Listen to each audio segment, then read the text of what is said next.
Alhamdulillahirabbil alamin wassalatu wassalamu ala asrofil anbiya'i wal mursalin wa ala alihi wa ashabihi rasulillahi ajmain. Marilah sama-sama kita mengucapkan puji dan syukur kepada Allah Subhanahu wa taala yang telah melimpahkan rahmat dan karunia-Nya kepada kita semua sehingga pada hari ini kita bisa berkumpul di kelas 1 yang kita cintai ini untuk mempresentasikan aksi nyata budaya positif 1.4 CBP Angkatan 11. Salawat beriring salam tak lupa pula kita kirimkan kepada Nabi besar kita, yakni Nabi besar Muhammad SAW. Allahumma sholli ala Muhammad wa ala ali Muhammad, yang telah membawa kita dari alam jahiliyah ke alam Islamnya yang kita rasakan pada saat ini. Baiklah ibu-ibu dan bapak-bapak, sebelum kita masuk kepada acara kita, marilah sama-sama kita membacakan lafaz basmalah. Bismillahirrahmanirrahim. Acara pertama, kata sambutan dari Kepala Sekolah SD Negeri 11 Kampung Jawa kepada Ibu Zelfi Durianti MPD dipersilakan.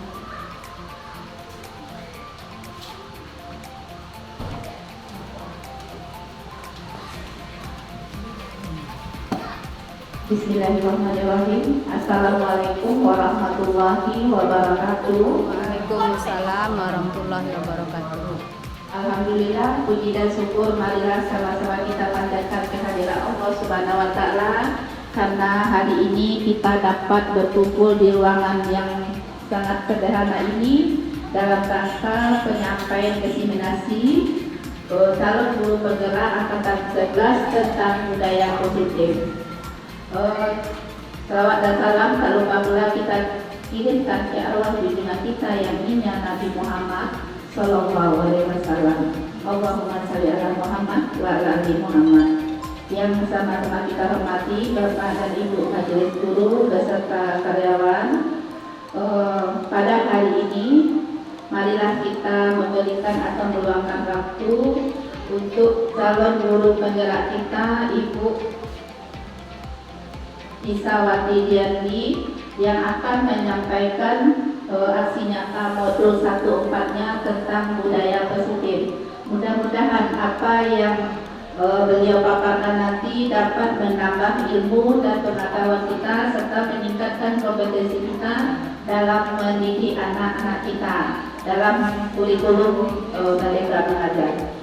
Mungkin itu saja untuk pembukaan, nanti untuk waktu kita persilakan kepada Ibu Isawati Diandi. Mudah-mudahan beliau lulus nanti untuk guru penggerak angkatan 11. Terima kasih. Assalamualaikum warahmatullahi wabarakatuh.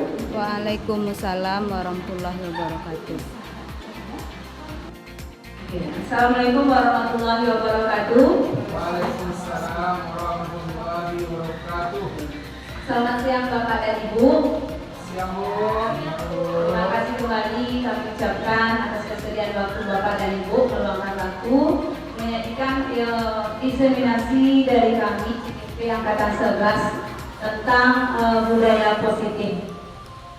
Mudah-mudahan kita bisa mengaplikasikannya di dalam kehidupan kita. Amin amin ya robbal alamin.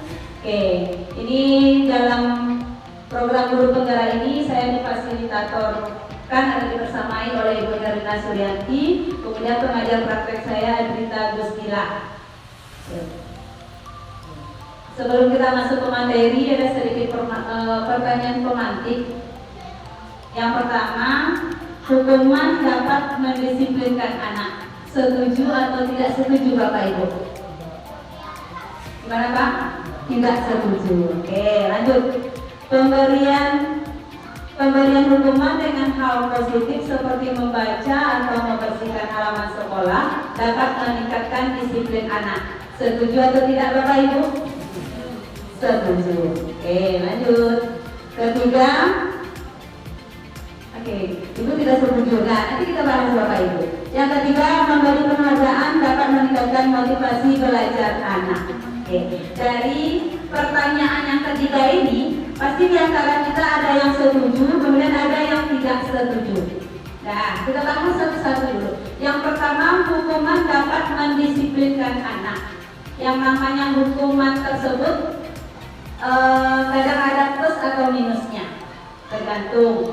Nah, contohnya gini Bapak Ibu, ketika anak kita tidak memakai topi di dalam mengikuti upacara bendera, kita kasih dia hukuman berbaris terpisah dari teman-temannya. Kira-kira kalau kita di posisi anak, apa yang kita rasakan? Malu. Apalagi Bapak Ibu? Sedih. Ya, berarti hukuman itu disiplinkah mereka setelah kita pisahkan seperti itu? Tidak. Karena apa? Karena hukuman itu sifatnya hanya berjangka pendek, hanya sementara. Kesadaran yang muncul dari diri anaknya itu tidak bertahan lama. Malah mereka akan menjadi-jadi melaksanakan atau melakukan hal tersebut. Jadi pertanyaan yang pertama, sama-sama kita pendapat ya Bapak Ibu, hukuman dapat mendisiplinkan anak? Tidak setuju. Jadi untuk kedepannya kita coba lagi untuk mengurangi tindakan yang kurang tepat tersebut. Yang kedua, pemberian hukuman dengan hal positif seperti membaca atau membersihkan halaman sekolah dapat meningkatkan disiplin anak. Tadi ada yang setuju, ada yang tidak setuju. Boleh tahu pendapatnya yang tidak setuju, Bu Zel? Kenapa tidak setuju? Assalamualaikum warahmatullahi wabarakatuh. Kalau menurut saya ya, yang namanya hukuman itu tetap kita menurunkan harga diri anak. Artinya walaupun kita memberikan hukuman dengan hal positif, misalnya dengan membaca atau mengurangi hafal, tetap dia terdakwa. Jadi kalau ingin kita untuk memberikan kesadaran kepada anak, sebaiknya kita melakukan restitusi di mana anak itu dipanggil, kemudian ditanya secara dari hati ke hati, heart to heart. Kemudian kita tahu apa alasan mereka untuk melakukan tindakan yang melanggar disiplin sekolah. Jadi dengan langsung memberikan hukuman saja itu tidak berarti akan mendisiplinkan anak dan tidak akan meningkatkan kesadaran anak kalau mereka telah melakukan pelanggaran. Itu menurut saya. Jadi artinya hukuman tetap tidak positif bagi saya. Terima kasih Bu Zel. Oke. Pendapatnya bagus. Berarti tidak setuju kalau walaupun dia bersifat mendidik, tetap yang namanya hukuman itu tidak baik untuk anak kita. Tapi ada sebagian orang yang mengatakan bahwa kalau memberi hukuman itu tapi sifatnya mendidik bisa menimbulkan efek jerah. Selama hukuman yang kita berikan itu tidak memalukan anak tersebut, tapi mendidik, bisa dia disiplin habis itu. Gimana Bapak Ibu, ada tanggapan yang lain? Setuju atau tidak setuju? Oke, balik lagi ke kita, tergantung pada hukuman yang akan kita berikan tersebut. Oke. Kemudian yang pertanyaan ketiga, apakah memberikan reward atau penghargaan itu akan meningkatkan motivasi anak? Reward atau penghargaan itu tidak selalu berupa benda ya Bapak Ibu, bisa melalui pujian, kemudian sentuhan, nah itu merupakan reward. Apakah bisa meningkatkan motivasi anak? Bisa Bapak Ibu? Oke, bagus. Sesuai itu melalui penghargaan atau reward yang kita berikan, motivasi intrinsik yang datang dari anak itu akan muncul karena dia akan merasa bangga walaupun itu berupa sentuhan kecil. Si anak pasti akan bangga mendapatkan hal tersebut dan kemudian mempertahankan untuk melakukan hal baik tersebut. Oke, lanjut. Kita masuk ke budaya positif. Berarti hari ini kita berbicara tentang budaya positif Bapak Ibu. Oke, ada poin-poin penting yang harus kita pahami dalam budaya positif ini, materi budaya positif. Yang pertama itu disiplin positif dan nilai-nilai kebajikan universal. Yang kedua teori motivasi, hukuman dan penghargaan. Nanti kita akan ketemu dengan restitusi. Yang ketiga ada keyakinan kelas.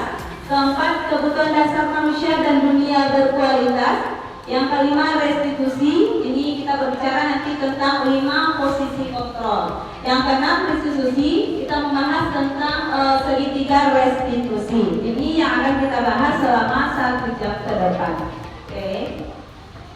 Nah, disiplin positif dan nilai-nilai kebajikan universal. Di sini ada sedikit unjuk kerja. Bayangkan di kepalan tangan Bapak dan Ibu Mohon video call tangannya Bapak Ibu.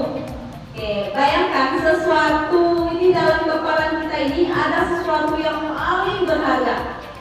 Nah, ketika teman kita meminta membuka kepala tangan kita ini dengan segala rayuan, bujukan, malah sampai ke menyuap, apakah Bapak Ibu mau melepaskan barang ini sangat berharga bagi kita?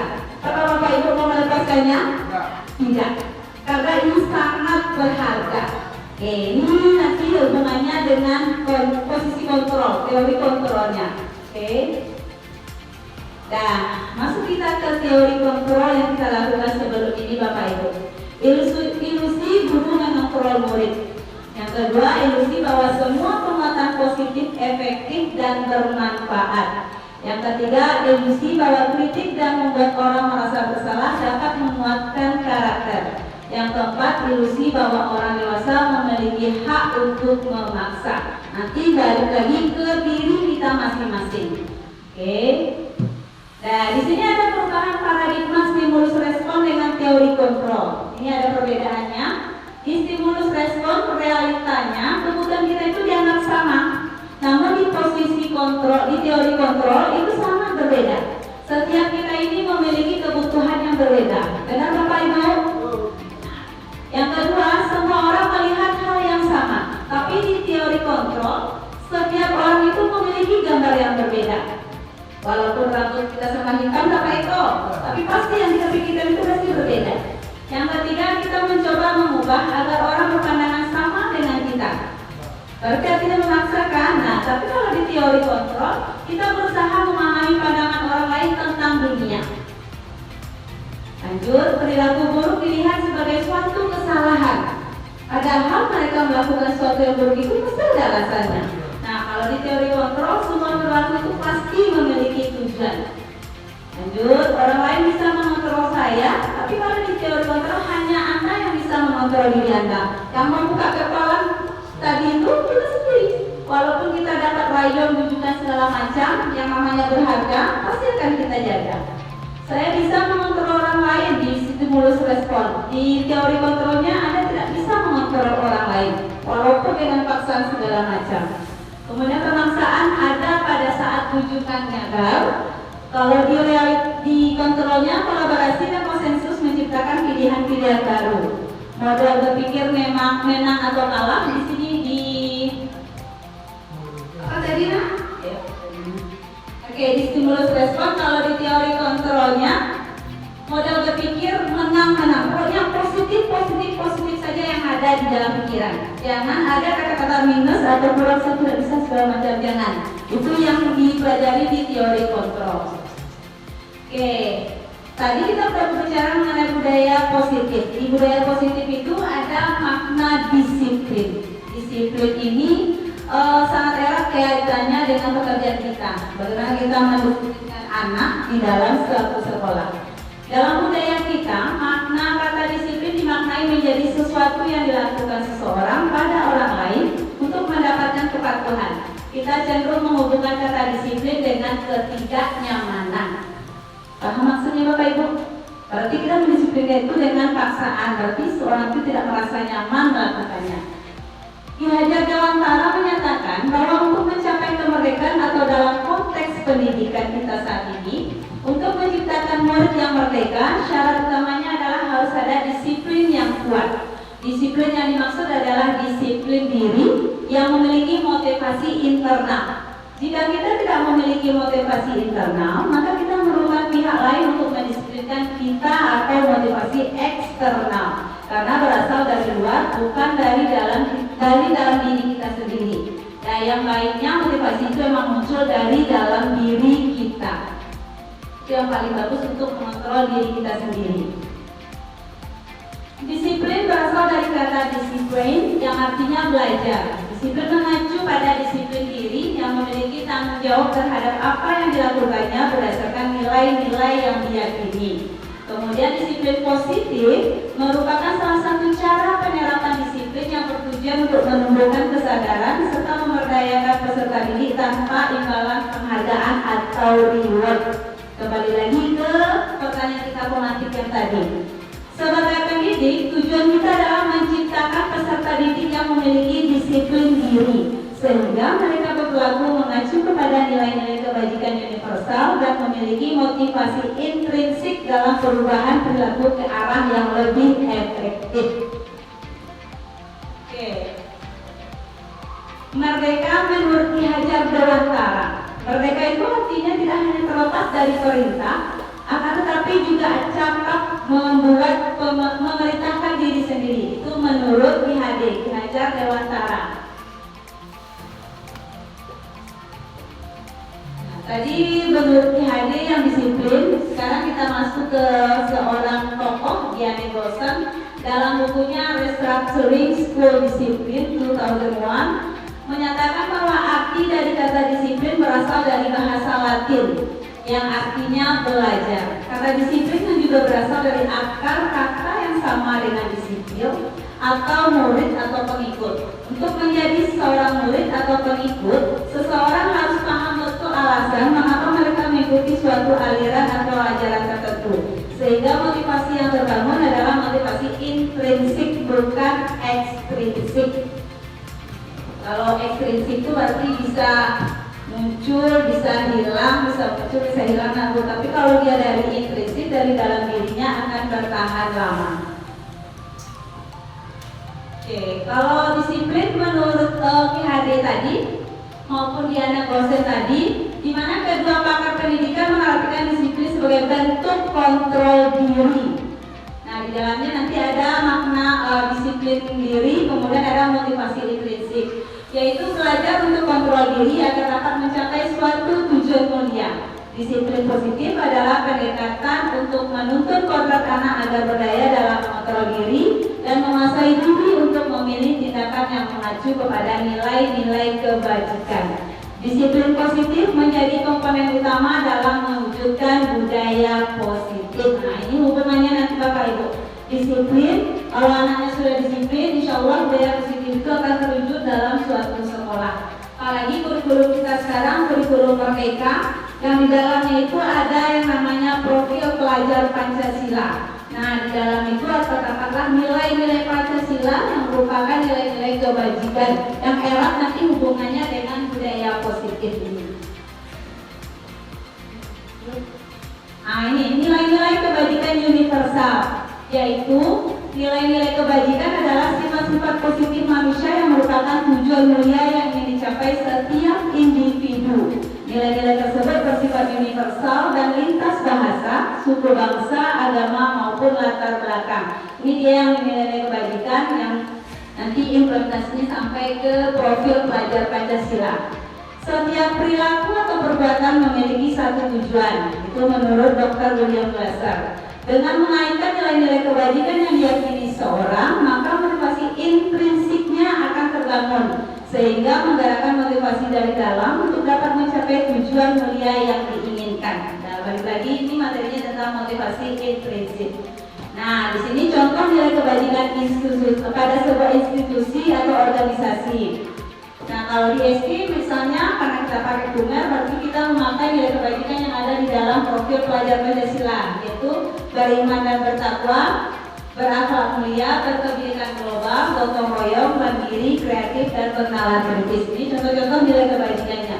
Tapi kalau ada instansi Ibu Marius program, itu ada toleransi, rasa hormat, integritas, dan segala macam. Kalau di institusi keterampilan hidup atau lifestyle, life skill ada dapat dipercaya, lurus hati, pendengar yang aktif. Semuanya ini masuk ke dalam nilai-nilai kebajikan yang universal, yang menyeluruh.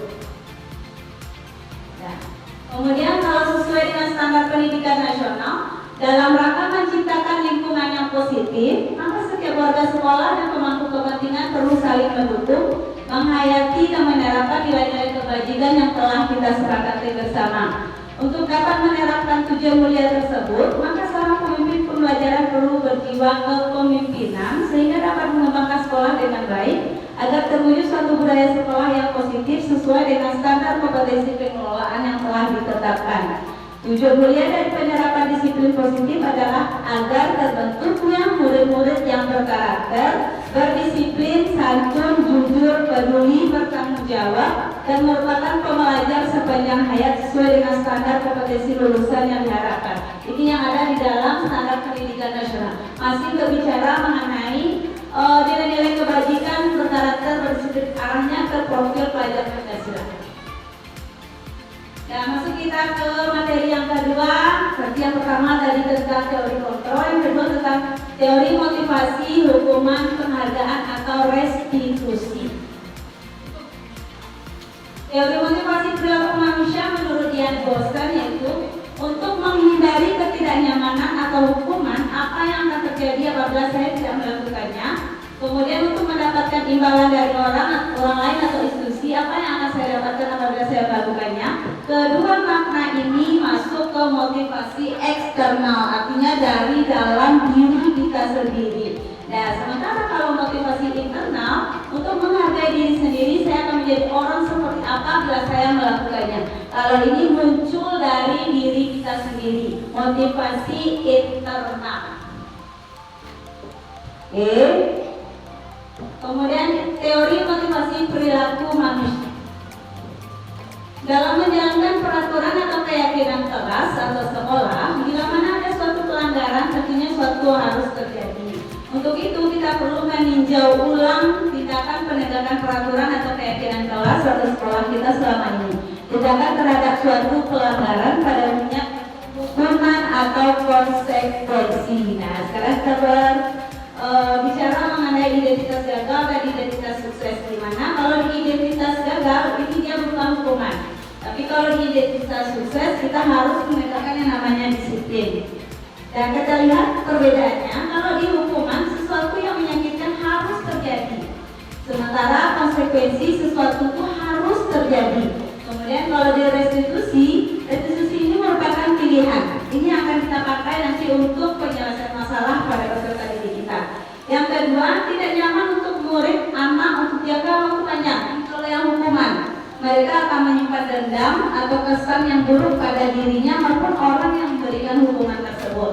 Tapi kalau di konsekuensi, tidak nyaman untuk murid untuk jangka pendek, bedanya. Sementara kalau di restitusi, menguatkan untuk murid atau anak dalam jangka panjang, karena di sini akan muncul kesadarannya dari diri sendiri. Kemudian korban mendapatkan keadilan. Kemudian korban bisa diabaikan, korban mendapatkan gantian. Ini bedanya. Kemudian murid atau anak akan tersakiti di hukuman. Kalau di konsekuensi, murid atau anak dibuat tidak nyaman. Beda-beda tipis ya Bapak Ibu. Kemudian kalau di restitusi, murid atau anak mendapatkan penguatan, karena kita tidak memakai ancaman di saat itu. Perbedaan hukuman dengan konsekuensi. Nah, kira-kira apa bedanya antara hukuman dengan konsekuensi Bapak dan Ibu? Hukuman dengan konsekuensi. Apa bedanya Bapak Ibu? Kalau hukuman itu saat anak kita melanggar, saat itu pula ide kita muncul untuk memberikan efek jerahnya. Berarti dia secara tiba-tiba harus dicicil. Tapi kalau namanya konsekuensi, ya ada, kalau di restitusi baru ada kesepakatan antara kedua belah pihak. Kalau konsekuensi ini sudah ada patokannya, ada beda dengan hukuman. Dibalik antara siswa dan gurunya. Nah, coba kita isi ini bersama-sama Bapak Ibu. Ini merupakan hukuman atau konsekuensi. Yang pertama, mencatat 100 kali di dalam buku kalimat saya tidak akan terlambat lagi karena terlambat sekolah. Ini berupa konsekuensi atau hukuman Bapak Ibu? Hukuman. Kenapa dia berupa hukuman Pak? Saya tidak akan terlambat lagi karena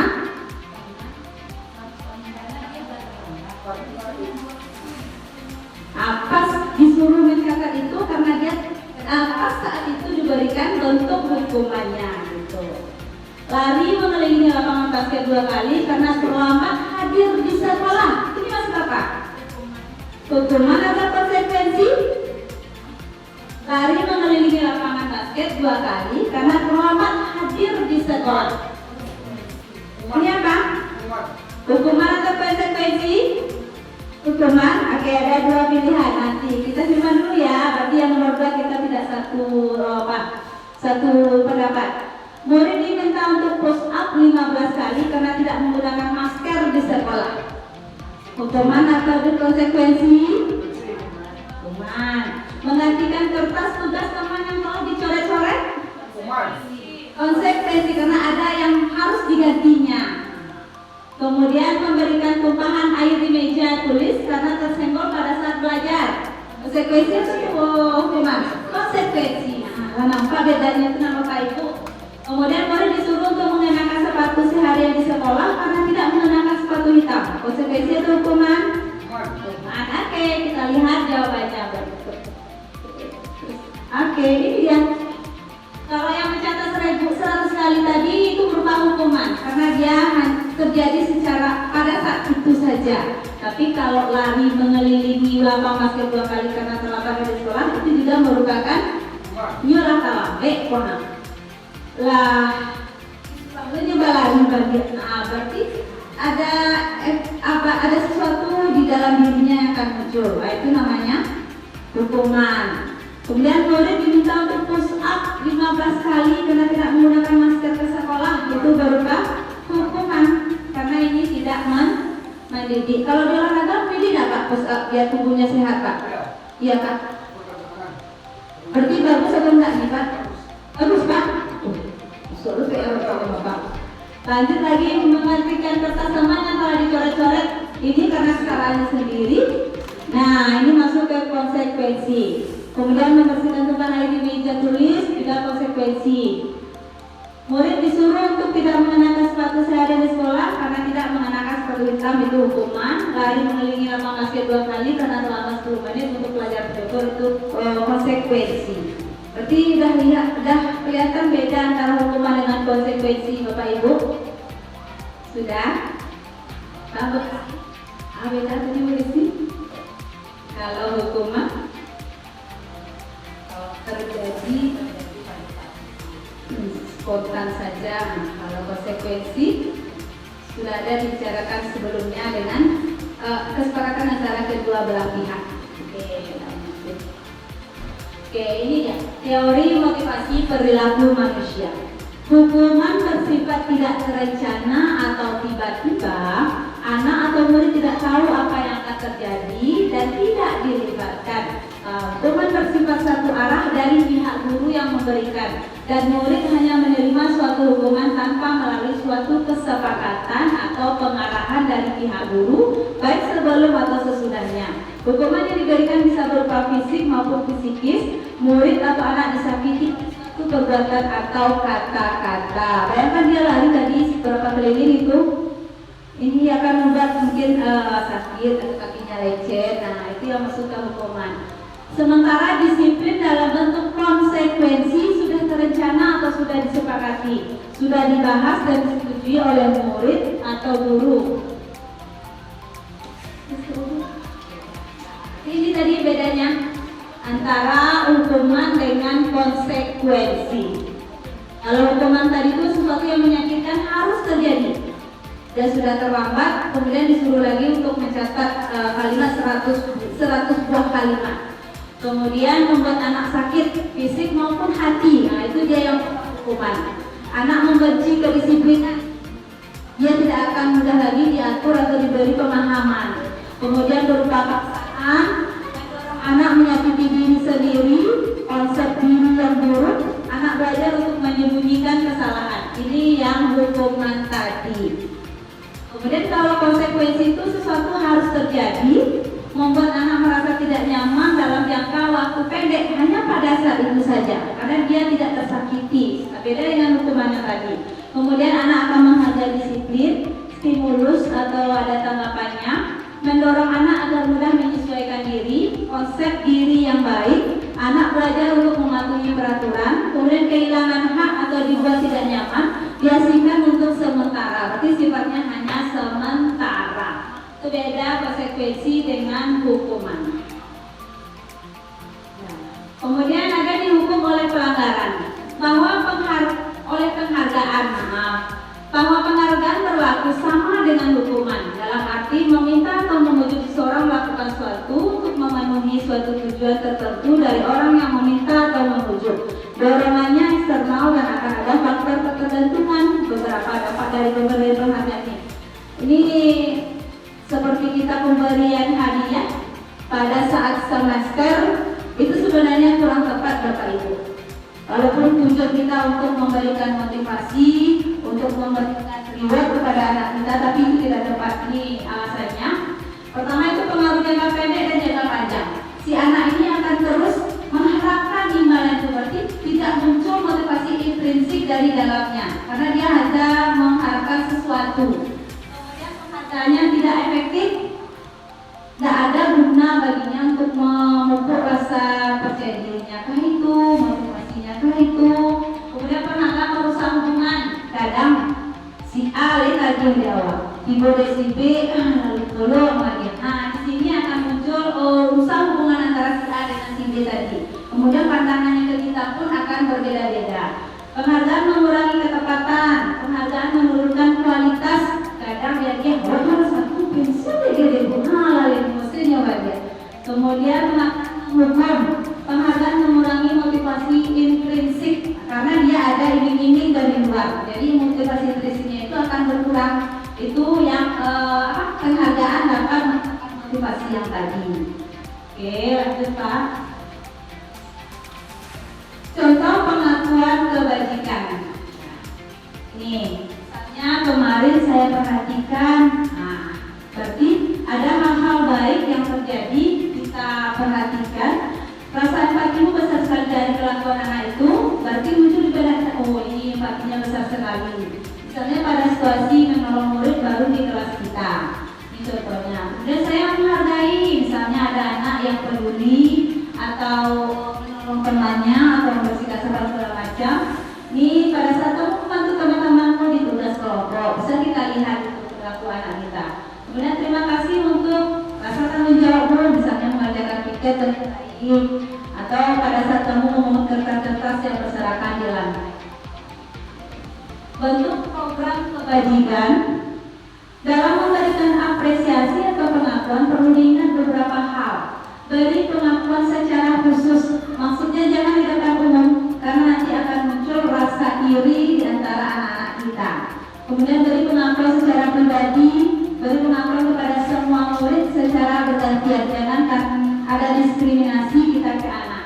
Beri pengakuan secara konsisten, kalau juara satu segini, besok juga juara satu segitu juga gitu. Kemudian fokus pada proses. Nah, masuk kita lagi, tadi ada hukuman, konsekuensi, ada restitusi. Nah ini restitusi, pernah mendengar kata restitusi sebelumnya Bapak Ibu? Sudah, kira-kira apa itu? Coba, restitusi. Oke, proses menciptakan kondisi bagi murid untuk memperbaiki kesalahan mereka. Berarti saat mereka melakukan kesalahan, kita tidak memberikan hukuman ataupun menerapkan konsekuensi, tapi kita melalui proses. Nanti ada 3 tahapannya di segitiga restitusi kita, sehingga mereka bisa kembali pada kelompok mereka dengan karakter yang lebih kuat. Tidak ada rasa dendam, tidak ada rasa malu. Beda dengan hukuman. Restitusi juga merupakan proses kolaboratif yang mengajarkan murid untuk mencari solusi untuk masalah mereka dan membantu murid berpikir tentang orang seperti apa yang akan mereka inginkan dan bagaimana mereka harus memperlakukan orang lain. Nah, karena tadi sudah muncul motivasi intrinsik dalam dirinya. Nah, sebenarnya apa itu? Restitusi membantu murid menjadi lebih memiliki tujuan, disiplin positif, dan memulihkan dirinya setelah berbuat salah. Penekanannya bukanlah pada bagaimana berperilaku untuk menyenangkan orang lain atau menghindari ketidaknyamanan, namun tujuannya adalah menjadi orang yang menghargai nilai-nilai kebajikan yang mereka percayai. Itu yang dimaksud dengan restitusi. Berarti kita ada proses dengan anak kita, ada melalui beberapa tahapan tanpa melukai perasaannya, kemudian akan memunculkan motivasi intrinsik pada diri anak tersebut. Nah, apa saja ciri-ciri dari restitusi itu? Pertama, bukan untuk menembus kesalahan, namun untuk belajar dari kesalahan. Nah, tadi misalnya kita terlambat, kita suruh tulis kalimat 100 buah, itu tidak tepat. Tapi kalau di restitusi bukan untuk menembus kesalahan, tapi kita belajar dari kesalahan, kenapa dia melakukan itu, apa solusi yang akan kita capai. Yang kedua, memperbaiki hubungan. Yang ketiga itu tawaran, bukan paksaan. Nanti anak kita diberi pilihan. Kalau sudah seperti ini, apa ya yang akan kita lakukan, apa yang akan kita lakukan. Yang keempat, restitusi menuntut untuk melihat ke dalam diri. Seperti apa yang kurang di dirinya, sadar dari dalam dirinya. Restitusi mencari kebutuhan dasar yang mendasari tindakan. Restitusi diri adalah cara paling baik. Restitusi fokus pada karakter, bukan tindakan. Lari, mencatat, itu merupakan tindakan. Tapi kalau ini karakter yang akan dibentuk. Restitusi fokus pada solusi. Restitusi mengembalikan murid yang berbuat salah pada kelompoknya. Nanti dia kembali lagi ke kelompoknya tanpa ada rasa malu atau dendam.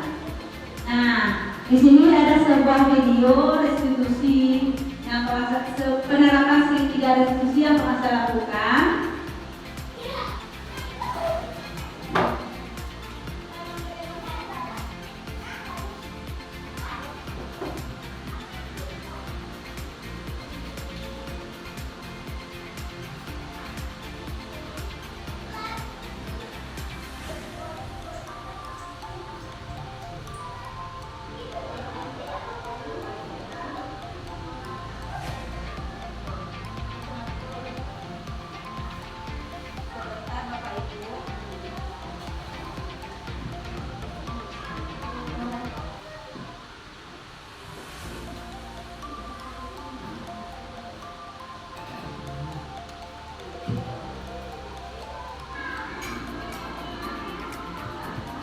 Ini ada seorang anak telah melakukan sebuah kesalahan.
Suatu contoh penerapan segitiga restitusi. Kalau model itu enak hanya berdua dengan Bapak Ibu, tapi menerapkannya susah Bapak Ibu.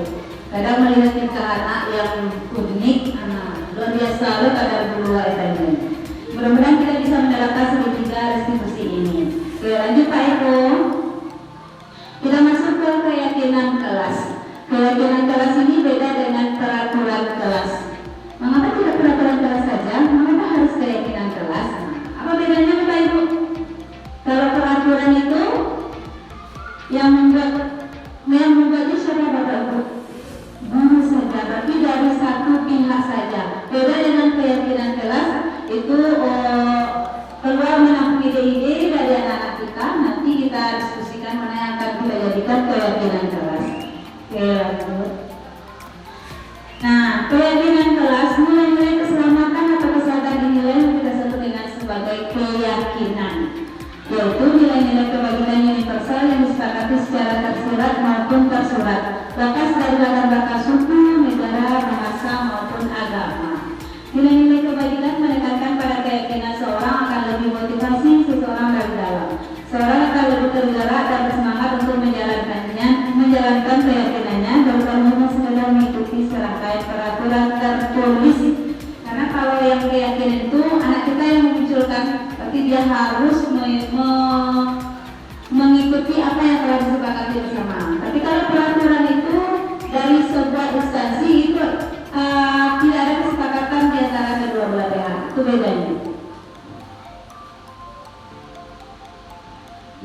Karakteristik keyakinan kelas. Yang pertama, keyakinan kelas bersifat lebih abstrak daripada peraturan yang lebih rinci dan konkret. Itu dia abstrak. Kemudian keyakinan kelas berupa pernyataan-pernyataan yang universal. Yang ketiga, pernyataan keyakinan kelas senantiasa dibuat dalam bentuk positif. Kemudian keyakinan kelas hendaknya tidak terlalu banyak sehingga mudah diingat dan dipahami oleh semua warga kelas. Keyakinan kelas sebaiknya sesuatu yang dapat diterapkan di lingkungan tersebut. Semua warga kelas hendaknya ikut berkontribusi dalam pembuatan keyakinan kelas dalam kegiatan surah pendapat. Bersedia meninjau kembali keyakinan kelas dari waktu ke waktu. Nah, ini proses cara membuat keyakinan kelas. Nah, kita mulai dari mentelaah sebuah peraturan. Nanti kita cari nilai-nilai kebajikannya yang ada di sini. Misalnya kembalikan barang ke tempatnya. Berarti apa nilai kebajikan yang ingin kita tanamkan kita? Disiplin bisa, kemudian tanggung jawab. Oke. Kemudian dilarang mengganggu orang lain. Apa nilai kebajikan yang akan itu? Dilarang mengganggu orang lain berarti saling menghormati. Nah, kemudian belajar di sekolah 15 menit sebelum pembelajaran dimulai. Disiplin. Dilarang melakukan kekerasan, tapi nilai kebajikannya saling menyayangi. Saling menyayangi. Dilarang melakukan narkoba, tapi kaitannya nilai kebajikannya ke kesehatan.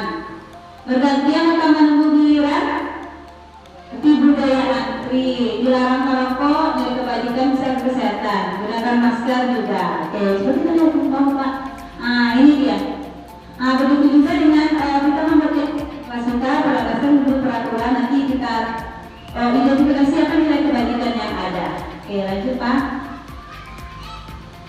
Nah, ini membuat keyakinan sekolah. Keyakinan kelas atau keyakinan sekolah bisa dibawa Bapak Ibu. Mempersiapkan warga sekolah untuk membuat sekolah kelas untuk bercurah pendapat tentang peraturan yang perlu disepakati. Kita melibatkan semua anak didik kita.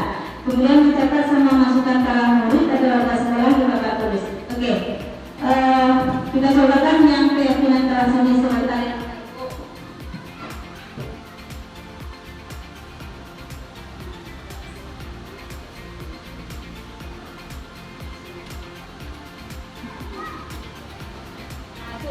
Bapak dan Ibu buat sebuah kalimat yang bisa kita jadikan keyakinan kelas kita.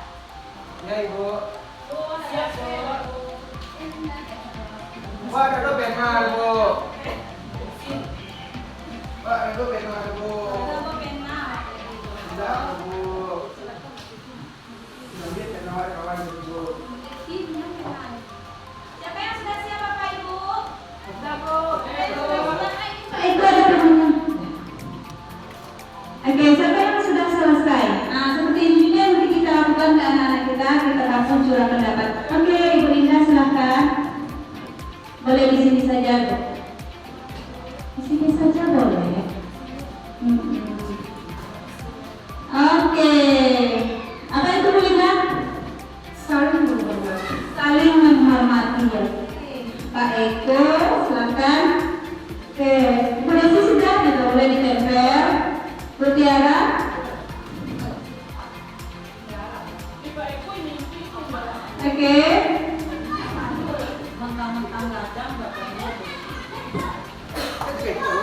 Oke. Ini kita tampung dulu curahan pendapat dari masing-masing siswa peserta didik kita. Apa yang ingin disepakati dalam kelas mereka?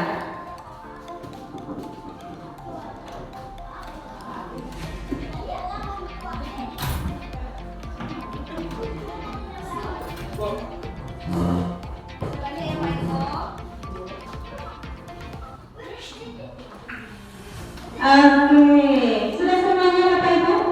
Nah, coba kita lihat satu persatu keyakinan atau nilai-nilai kewajiban yang telah dicurahkan tadi.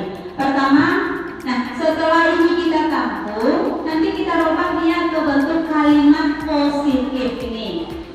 Kalimat negatif misalnya jangan berlari di kelas atau koridor, karena namanya keyakinan itu maknanya ke positif. Kita rubah kalimat itu dulu menjadi kalimat positif. Berjalanlah di kelas atau koridor. Nah, kita lihat yang pertama dulu, menyerahkan tugas tepat waktu. Berarti apa nilai kebajikan yang ada di sana? Disiplin. Berarti bisa kita ubah nilai positif ke kalimat positifnya. Yang pertama mungkin disiplin. Nah, ini nilai yang ada. Yang kedua tidak boleh bohong. Kita tadi yang namanya kata-kata tidak boleh atau kata-kata negatifnya jangan ada. Tidak boleh. Apa itu Bapak Ibu? Nah, harus jujur. Harus jujur. Ini sudah. Kemudian datang tepat waktu. Bisa nanti kita masukkan ke disiplin. Kemudian tidak boleh ribut saat belajar. Masuk juga bisa disiplin Bapak Ibu. Kemudian tidak boleh jahat sama teman. Tidak boleh kita mengatakan kata tidak bolehnya. Tapi tidak boleh jahat sama teman bisa ganti dengan saling menyayangi misalnya. Ini bisa saling menyayangi. Oke, lanjut lagi, dilarang membuang sampah sembarangan. Nah, buanglah sampah pada tempatnya. Nah, ini yang kita ubah dia ke dalam kalimat positif. Buanglah sampah pada tempatnya. Kemudian saling membantu. Saling membantu juga oke Bapak Ibu, saling membantu. Tadi jangan terlalu banyak dalam menciptakan keyakinan kelas karena susah diingat oleh anak kita. Kemudian saling menghormati, saling bantu, tidak boleh jahat sama teman. Oke, nah dari kalimat-kalimat yang kita tampung tadi, ini sudah terbentuk dia sebuah keyakinan kelas. Keyakinan kelas ini akan dipatuhi oleh murid kita atau peserta murid kita. Nah, ini tadi kita udah coba tinjau kembali daftar surat penangkap sudah kita tinjau tadi. Lanjut Bu Devi. Nah, masih membuat. Nah, sampai ke sini sudah kita praktekkan. Nah, sesudah kita buat, nanti kita tempel keyakinan kelas ini di dinding supaya selalu diingat dan dilihat oleh anak didik kita. Nanti ketika mereka melakukan sebuah kesalahan, kita selesaikan dengan segitiga restitusi, kemudian kita kaitkan dengan keyakinan yang telah kita buat sebelumnya. Yang keempat materinya, kebutuhan dasar manusia dan dunia berkualitas. Nah, kita ambil contoh perbandingannya dengan hidup kebutuhan seorang petani. Nah, kalau di padi lewat tanam, pasti lewat besok di padi. Jangan berharap kita menanam rambutan, nanti kita memetik jeruk. Karena tiap pribadi individu anak kita itu sudah ada dengan kepribadiannya yang unik tersendiri. Jadi kita tidak ada perpaksaan atau segala macam. Tugas kita itu hanya sebagai menuntun mereka sesuai dengan kodratnya, baik kodrat alam maupun kodrat zaman. Ini tokoh dari William Glasser. Seluruh tindakan manusia memiliki tujuan tertentu, yaitu memenuhi kebutuhan dasarnya. Ada 5 kebutuhan dasar manusia. Yang pertama yaitu bertahan hidup, survival, penguasaan, kesenangan, kebebasan, freedom, kasih sayang, dan rasa diterima. Itu 5 kebutuhan dasar. Jadi kalau ada salah seorang anak kita melanggar, berarti dia ada tujuan. Contohnya kemarin ada yang mencuri misalnya. Karena dia punya tujuan, kenapa sampai mencuri? Karena perutnya lapar. Kenapa sampai lapar? Karena di rumah tidak ada yang mau dimakan. Nah, kita dengarkan dulu keluhan anak kita. Jangan terus menjudge anak itu dengan hal-hal negatif. Kita tanya dulu, kebutuhan apa yang sedang dia cari? Atau dia sering bikin ulang di dalam kelas, kenapa dia butuh kasih sayang itu tidak dia dapat di rumahnya? Nah, kita perlu mengidentifikasi yang namanya kebutuhan dasar manusia. Ketika kalimat kebutuhan dasar terpenuhi, maka murid akan tumbuh dengan seimbang dan bahagia. Tapi kalau salah satunya belum terpenuhi, mereka akan membuat semacam ulang atau pergolakan. Sebaliknya, saat kebutuhan dasar tidak terpenuhi dengan baik, maka seorang akan mengalami emosi negatif seperti bosan, sedih, ataupun kecewa ketika dia tidak mendapatkan kebutuhan tersebut. Nah, kemudian ini untuk bertahan hidup mungkin seperti kesehatan, rumah, makanan, kebutuhan berproduksi atau merasa aman itu masuk ke survival. Kemudian kalau merasa diterima, keinginan untuk tetap dan berhubungan orang lain seperti teman atau keluarga. Oke, lanjut ke kebutuhan berikutnya, kebebasan. Bagi mereka kesempatan berpilihan. Sama dengan kita belajar di dalam kelas, kita tanyakan anak kita, belajarnya mau seperti apa nak? Kita tanya dulu. Nah, berarti kalau mereka sudah menentukan pilihannya mereka, maka mengikuti pembelajaran dengan dari dirinya, bukan pesan dari kita. Lanjut ke kesenangan. Pembelajarannya menyenangkan. Kalau mereka sudah pilih, dia enjoy dengan kegiatan telah pilih, maka akan bukan dasar senang itu akan terpenuhi. Penguasaan memberikan merasa kompeten dan terampil atau diakui penyampaiannya. Misalnya dalam sebuah diskusi kelompok dia jadi pemimpinnya, berarti itu sudah merasa bagaimana dia di dalam kelompok tersebut. Oke, itu mengenai kebutuhan dasar manusia. Sekarang kita masuk ke 5 posisi kontrol. Lalu ada apa ibu? Batak, bilang konsentrasinya. Sebenarnya saya ikut kemarin, masa konsentrasi kita itu seumuran dengan kita. Kalau kita 43 tahun, berarti 1 kali 43, berarti 43 menit bertahan. Begitu juga anak-anak kita. Awal dengan setelah Pak. Tertua. Tangkap Ibu berhadapan sama Bapak Ibu. Ya doa. Pas Pak Iko sama Sa. Sama Ibu. Oke, mami banyak pendek. Nanti main tangkap.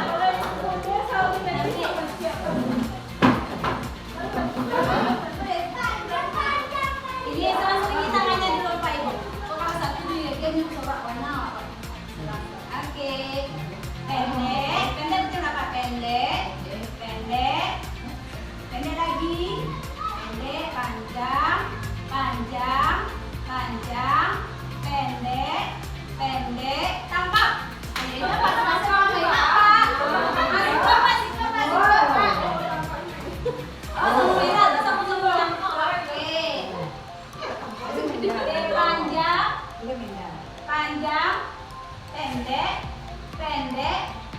pendek, panjang, tangkap. Terima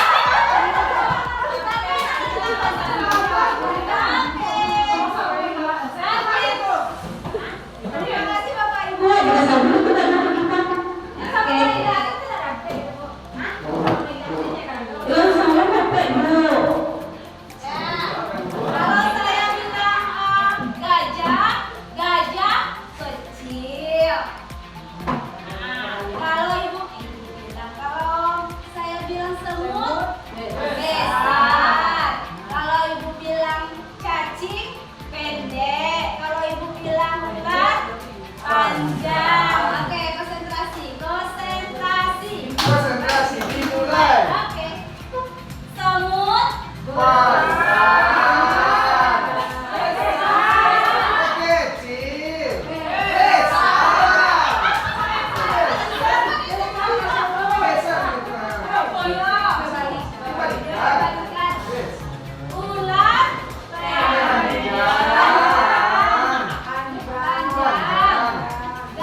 Oke, kita masuk ke 5 posisi kontrol. Nah, ada lagi 5 posisi kontrol.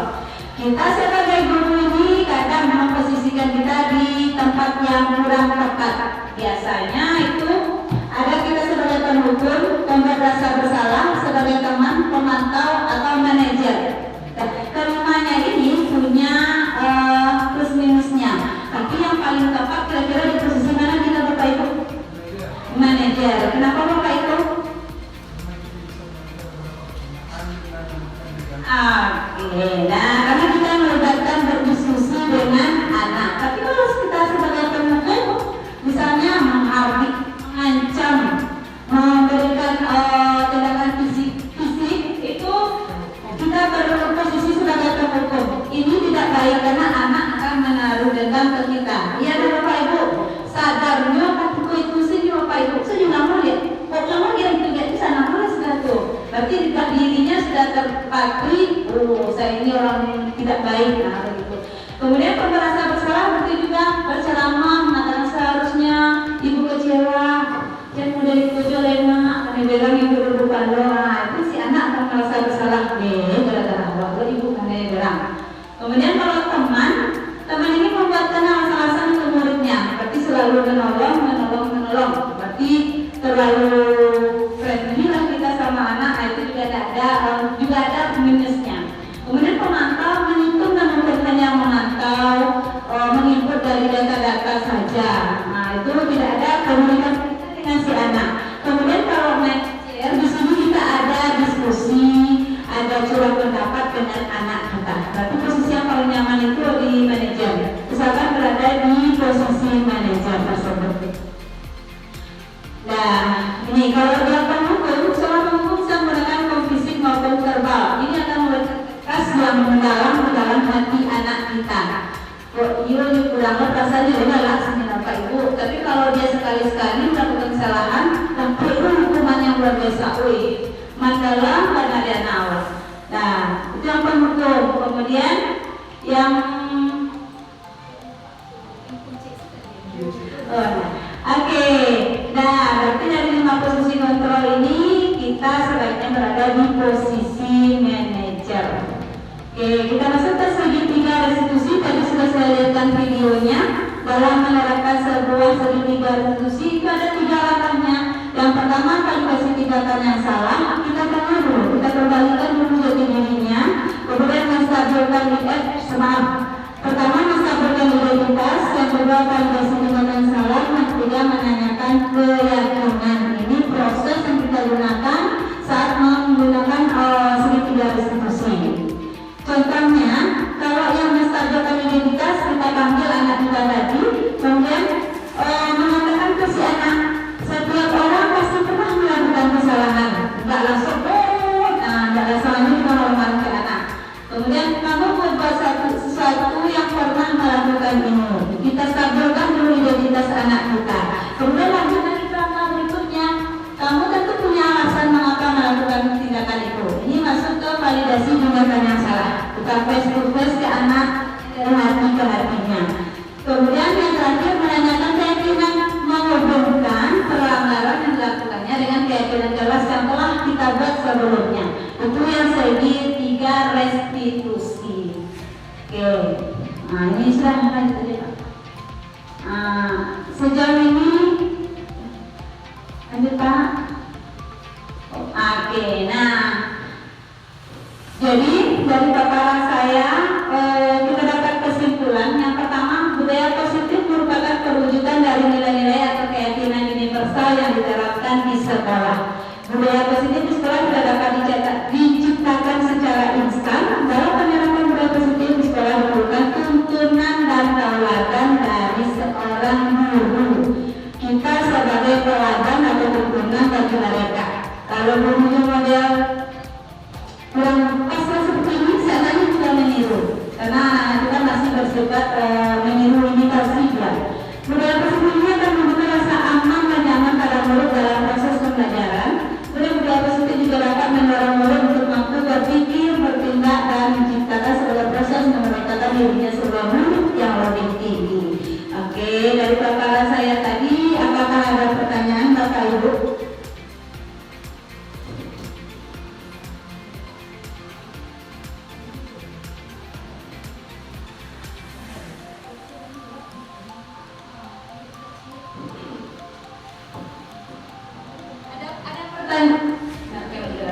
Ada pertanyaan Bapak Ibu?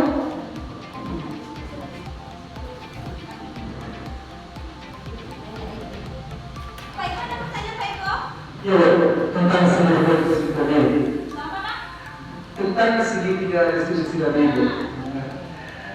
Dalam sedemikian menyusun, langkah pertama yang dilakukan adalah menstabilkan identitas. Apa maksudnya itu? Menstabilkan identitas tadi. Oke, tadi langkah yang pertama itu menentukan identitas. Misal nih Pak, anak kita melakukan sebuah kesalahan yang di dalam video dia tidak pakai topi saat upacara bendera. Kita panggil, masuk dan ketemu dengan gurunya, ditanya, kenapa kamu melakukan hal itu? Nanti kan anak itu mengungkapkan, jangan langsung kita memarahi. Saya itu tadi saja bahwa ada pakai topi, si anak tidak akan merekam apa yang kita ucapkan. Tanya pelan-pelan supaya emosinya dia itu stabil, identitasnya kembali lagi. Kita berikan apalah semacam stimulus, kemudian dia akan jujur lagi mengungkapkan kenapa dia tidak pakai topi. Masuk nanti langkah kedua, yaitu menstabilkan validasi tindakan yang salah. Pakai topi dibatalkan, salah satu pelanggaran. Nanti yang menanyakan keyakinan, baru kita hubungkan keyakinan kelas. Jadi menstabilkan identitas itu mengembalikan kepercayaan dirinya. Nanti kalau dipanggil guru, tidak ada lagi rasa takutnya. Gitu. Oke, ada lagi Bapak Ibu yang ingin bertanyakan?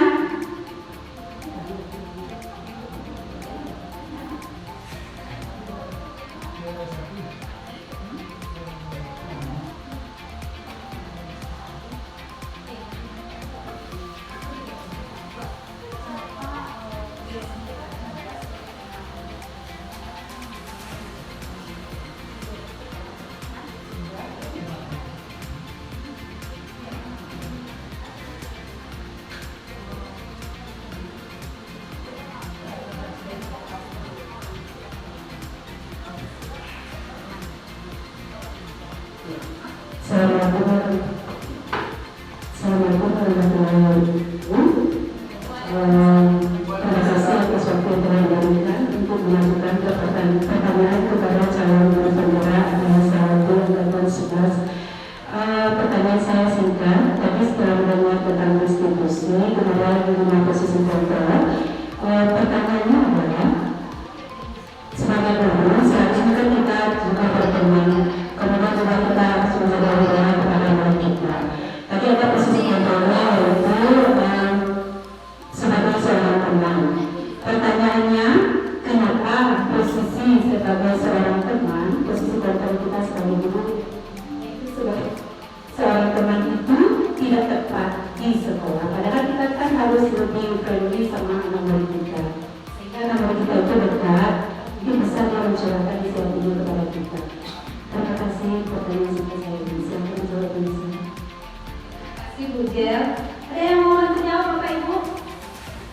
Kenapa posisi yang paling ideal itu manajer? Berapa ada teman-teman itu kan bisa mengharapkan hubungan kita dengan si murid merasa dekat. Nah, saya coba. Ada yang mau bantu Bapak Ibu? Oke, saya coba menjawabnya. Kalau kita telah memposisikan diri sebagai teman, anak itu akan merasa ketergantungan. Ketergantungan itu tinggi sekali ke kita. Ketika dia melakukan salah, itu nggak jadi itu gitu. Kemudian kalau hubungan harmonisnya ya tetap terjadi, tapi si anaknya pasti akan ketergantungan dengan guru tersebut. Kemudian timbullah perasaan membedakan kita dengan rekan sejawat kita yang lain. Kalau dia ibu pokok dibeda mah, kalau dia ibu pokok enggak. Muncul lagi diskriminasi di murid tersebut. Oke, gimana Bu Zel? Andy. Oke, ada lagi yang mau bertanya Bapak Ibu? Bisa Bu Tiara? Satu lagi. Assalamualaikum warahmatullahi wabarakatuh. Assalamualaikum warahmatullahi wabarakatuh. Baiklah, saya menanyakan kepada Berista, itu mengenai penghargaan kepada siswa. Yaitu pertanyaannya, mengapa pentingnya memberikan penghargaan kepada siswa? Terima kasih. Terima kasih Bu Tiara. Tadi penghargaan itu sebenarnya kurang tepat juga ya Bapak Ibu, penghargaan atau reward. Tapi tadi Bu Tiara punya berapa penting penghargaan? Oke, jika kita telah memberikan penghargaan atau reward kepada anak kita, motivasi intrinsiknya itu akan muncul. Nah, kalau motivasi intrinsiknya sudah muncul,